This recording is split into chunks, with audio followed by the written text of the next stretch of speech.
Unit first answers నిన్నటి రోజు పెట్టినా మీరు చెక్ చేసుకున్నారా? ఒకవేళ కరెక్ట్ ఉంటే పర్వాలేదు, తప్పు పోతే మాత్రము ఆ యాక్టివ్ అండ్ ప్యాసివ్ ఆ నంబరు ఒక 3 సార్లు కానీ 5 సార్లు కానీ రాయండి. ఇంకా మళ్ళీ అప్పటిపాటు చేయరు. ఇప్పుడు సెకండ్ యూనిట్ పెడుతున్నాను. Change the voice. Second unit, read good books to get good knowledge. బాగా అర్థం చేసుకోవాలి అది ఏ రకమైన వాక్యము, బాగా చూడాలి, గుర్తుపట్టాలి 8 రకాల వాక్యాలలో ఏ రకమైన వాక్యం అది. దాన్ని బట్టి మీరు ఆన్సర్ రాయాలి. రేపు ఆన్సర్స్ పెడతానండి, మళ్ళా మీరు రాయండి. తప్పుపోతే పోయింది, ఆలోచించి రాయండి. తప్పు లేకుండా రాసే ప్రయత్నం చేయండి. Why do you want to open an account in bank? Why do you want to open an account in bank? ఎందుకోసం మీరు బ్యాంకులో ఒక ఖాతా తెరవాలనుకుంటున్నారు? ఇది ఏ టైప్ ఆఫ్ క్వశ్చన్ చూడండి. వై తోటి స్టార్ట్ అయింది, యూ సబ్జెక్ట్ ఉంది, అండ్ అకౌంట్ అనేది ఆబ్జెక్ట్ ఉంది, ఇన్ బ్యాంక్ అనేది తర్వాత తీసుకోండి. వై తోటి స్టార్ట్ అయిన క్వశ్చన్ వై అట్లనే ఉంటుంది. మీరు చేయాలి, చేసి చూడండి. ఎవరికి చేసినగా దాన్ని బట్టి ఎట్లా చేస్తారు చూడండి. నేను మొత్తం చెప్తే ఏం ప్రయోజనం మీకు? హూ స్కోల్డెడ్ యూ, ఇది కూడా హూ తోటి స్టార్ట్ అయిన ఇంటరాగేటివ్ క్వశ్చన్ పాస్ట్ టెన్స్లో ఉంది. This tree was planted by Jawaharlal Nehru. బాగా గమనించండి, ఇది యాక్టివా ప్యాసివా? బై ఉంది, వాజ్ ఉంది, ప్లాంటెడ్ ఉంది. వాజ్ ప్లాంటెడ్ అనగానే అది ఏ టెన్స్లో మీరు గమనించుకోవాలి. ఈ ఫామ్ వర్బ్ టు వర్బ్ 3 వచ్చింది, బై ప్రిపోజిషన్ వచ్చింది. అది యాక్టివా ప్యాసివా గుర్తుపట్టుకొని చేయాలి. Whom do you like, whom అనగానే హూ అని ఆన్సర్ చేయడం తెలవాలి. డూ అంటే ఈజ్ ఆర్ వాడాలి. వర్బ్ 3 బై పెట్టి యూ సబ్జెక్ట్ పై ఆబ్జెక్ట్ మారాలి. He has been elected as president by village people. ఇది ప్రజెంట్ పర్ఫెక్ట్లో ఉంది, బాగా చూడండి. హ్యాస్ బీన్ ఎలక్టెడ్ అని వచ్చింది, అది యాక్టివ్లు ఉందా ప్యాసివ్లు ఉందా మీరు గమనించగలగాలి. బై అనే ప్రిపోజిషన్ ఉంది. Vani is blamed by her own sister. బాగా గమనించుకోవాలి. ఎప్పుడైనా బిఫామ్ వర్బ్ 1 కానీ 2 కానీ వచ్చి వర్బ్ 3 వచ్చింది అనుకో ప్యాసివే కదా. మళ్ళీ బై వస్తే ట్రాన్సిటివ్ ఇదిగా. అప్పుడు ఆబ్జెక్ట్ వై సబ్జెక్ట్ అవుతుంది, సబ్జెక్ట్ వై ఆబ్జెక్ట్ అవుతుంది. Vani subject, own sister, her own sister, మొత్తం హర్ ఒక్కటే కాదు, her own sister object. Object వై సబ్జెక్ట్ అవుతుంది, సబ్జెక్ట్ వై ఆబ్జెక్ట్ అవుతుంది. ఈజ్ బ్లేమ్డ్ వై ఈజ్ ఎగిరిపోతుంది, బ్లేమ్స్ అనాలి. ప్రజెంట్ టెన్స్లో ఉంది, ఇది ప్యాసివ్లో ఉంది, బై ఎగిరిపోతుంది. మీరు చేయండి, ఎంతవరకు కరెక్ట్ చేయగలుగుతారో చూద్దాం.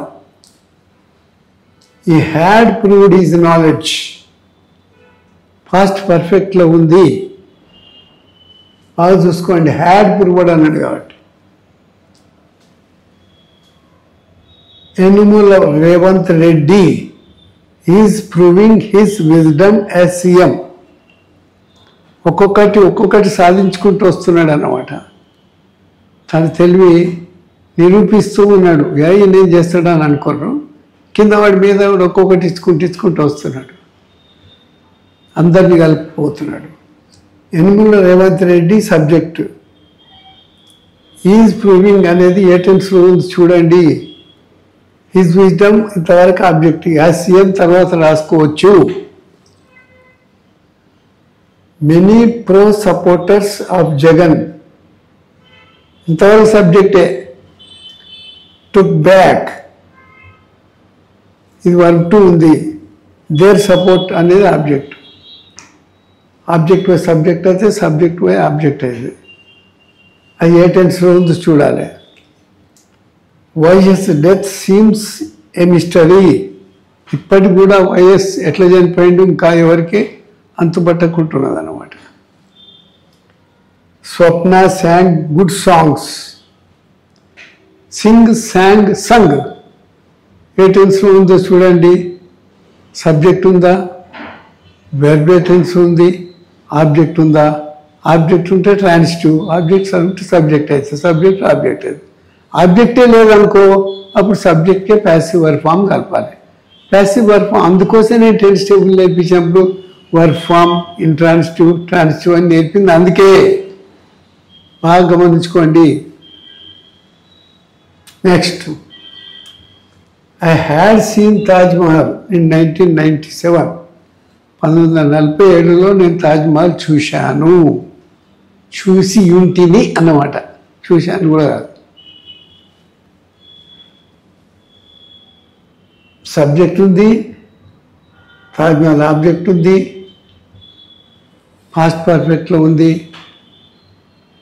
ఏ టెన్స్ ఉందో చూసి మీరు దాన్ని యాక్టివ్ ఉంటే ప్యాసివ్ చేయాలి, ప్యాసివ్ ఉంటే యాక్టివ్ చేయాలి.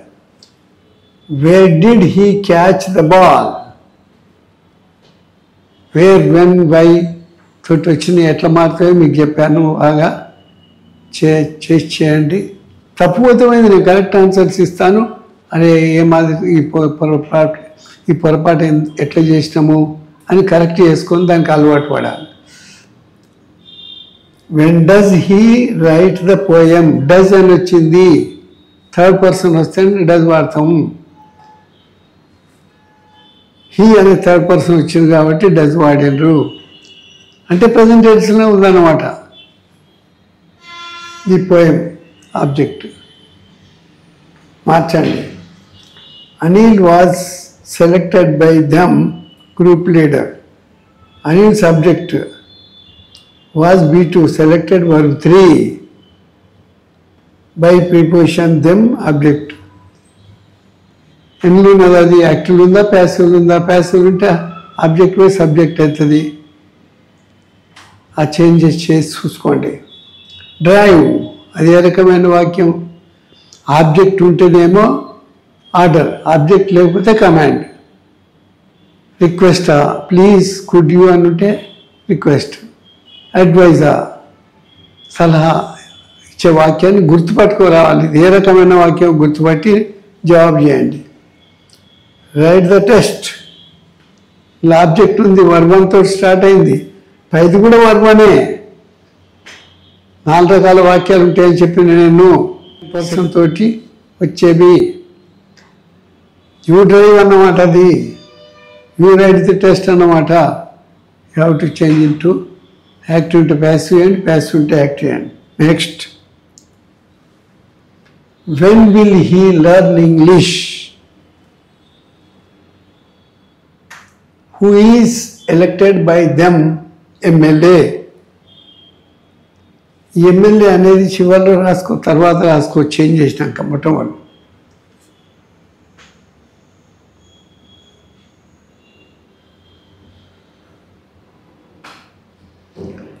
She can speak English well. Future టెన్స్లో ఉంది. వెల్ అనేది యాడ్ వర్బ్ తర్వాత రాసుకోవచ్చు. ఇన్స్ట్రక్షన్స్ ఎట్లా ఇవి చేయడానికి నేను సూచనలు ఇచ్చిన. Which type of sentence it is. 8 రకాల వాక్యాలు ఉన్నాయి. Assertives, negatives, interrogatives, orders, commands, request, advices, exclamatories. ఇప్పుడు ఇంట్రాగేటివ్స్లో బీ ఫామ్ వర్బ్ 1 తోటి, బీ ఫామ్ వర్బ్ 2 తోటి వచ్చేటివి. మళ్ళీ ఫ్యూచర్ టెన్స్లో వచ్చేది హెల్పింగ్ వర్బ్ 1, 2 తోటి వచ్చేది. పర్ఫెక్ట్ ఏమో ఫైనట్ వర్బ్ 1 ఫైనట్ వర్బ్ 2 తోటి వచ్చేవి. అందులో హ్యావ్ హ్యాజ్ అనేది ఫైనట్ వర్బ్ 1 తోటి. అవి బాగా గమనించుకోవాలి. హ్యాజ్ దేనికి వాడతారు మీకు చెప్పి, హ్యాడ్ అన్నిటికీ ఒకే తీరు. మళ్ళీ what, where, when, why, who, which, whom అని 8 రకాల హౌ తోటి కూడా చేసినాము. అది ఆ 8 రకాల వాక్యాలలో ఇది ఏ రకమైన వాక్యము ఇచ్చింది, in which tense it is, అది ఏ టెన్స్ ఉంది, ప్రజెంట్ టెన్సా, పాస్ట్ టెన్సా, ఫ్యూచర్ టెన్సా, కంటిన్యూస్ ఉందా. Is it transitive or intransitive? Object ఉంటే ట్రాన్సిటివ్, ఆబ్జెక్ట్ లేకపోతే ఇంట్రాన్సిటివ్. ఆబ్జెక్ట్ ఉంటే ఆబ్జెక్ట్ బై సబ్జెక్ట్ అయితే, సబ్జెక్ట్ బై ఆబ్జెక్ట్ అయితే వర్బ్ ఫామ్ మారుతుంది. ఒకవేళ ఆబ్జెక్టే లేదనుకో సబ్జెక్ట్కే ప్యాసివ్ వర్బ్ ఫామ్ కలపాలి. సింగులర్ ఉంటే సింగులరే, ప్లూరల్ ఉంటే ప్లూరలే. If it is active then change into passive. అది ఒకవేళ యాక్టివ్ అయితేనేమో ప్యాసివ్ రాదు. ఒకవేళ ప్యాసివ్ ఉంటే యాక్టివ్లో మార్చాలి. దిస్ ఇస్ ది ఇన్స్ట్రక్షన్, సూచన ఇచ్చిన అన్నమాట. నేను ఇప్పుడు మీకు కోర్స్ ఫస్ట్ యూనిట్ అయిపోతుంది కాబట్టి వర్క్ లోడ్ కొద్దిగా పెరుగుతుంది. దీని తర్వాత కరెక్షన్స్ కూడా పెడుతుంటాయిగా ఈ టెస్ట్ అయిపోయినాక. అంటే ఏవి వాడితే తప్పు అవుతాయి, ఏ వాడితే ఒప్పు అవుతాయి అని కరెక్షన్స్ ఇంకో ఐటెం కూడా పెరుగుతుంది. ఇప్పుడు ఇదేంటి, డూ యూ స్టడీ ఇంగ్లీష్? నువ్వు ఇంగ్లీష్ చదువుతావా? Yes I do. చదువుస్తాను అనుకోండి. చదవాలనుకో నో ఐ డు నాట్ అనాలి. Does Latha comes to your house? Yes, she comes sometimes.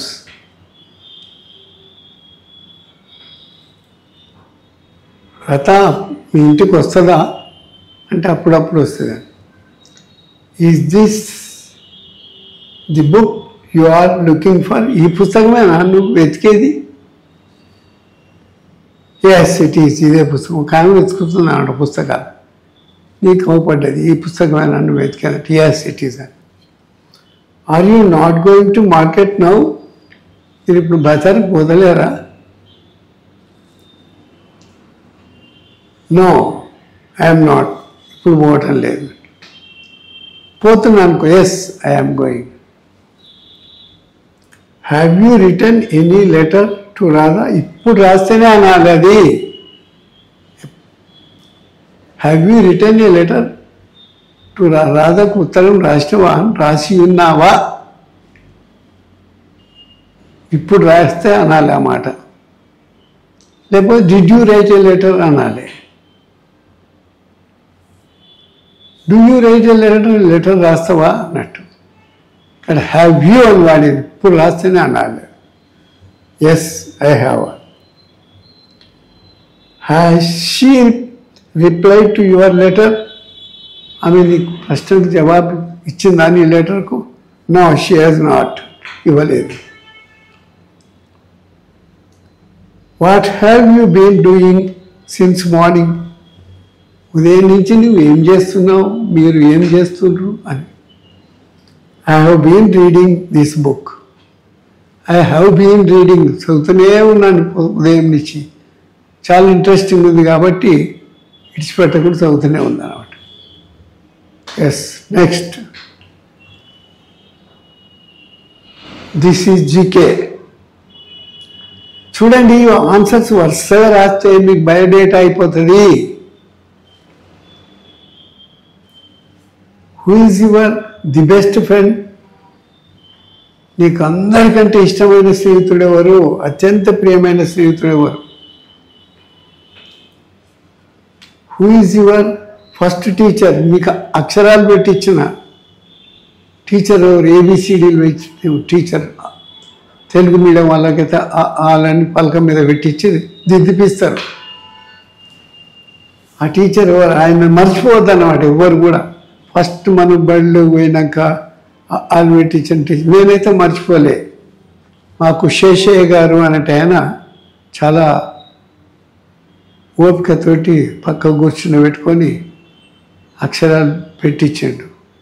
ఆయన ఏ ముహూర్తంలో పెట్టించిండో ఏమో కానీ పట్టు విడువనే లేదు. చదువు ఎన్ని సమస్యలు రాని అన్నీ అధిగమించుకుంటూ నేను చెయ్యాలనుకున్న క్వాలిఫికేషన్స్ అన్నీ చేసిన. ఎంఏ ఇంగ్లీష్ లిటరేచర్ చెయ్యాలి చేసిన, బీఈడి చేయాలి, ఎంఏ ఇంగ్లీష్ చేసిన, ఎంఈడి చేయాలి, మాస్టర్ ఆఫ్ ఎడ్యుకేషన్ చేసిన, ఎల్ఎల్బి చేయాలి, ఇవన్నీ చేసిన.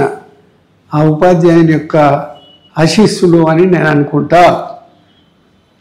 అట్లా మనం మొట్టమొదటి అక్షరాలు పెట్టించిన ఉపాధ్యాయుని మర్చిపోవద్దు. అందుకోసం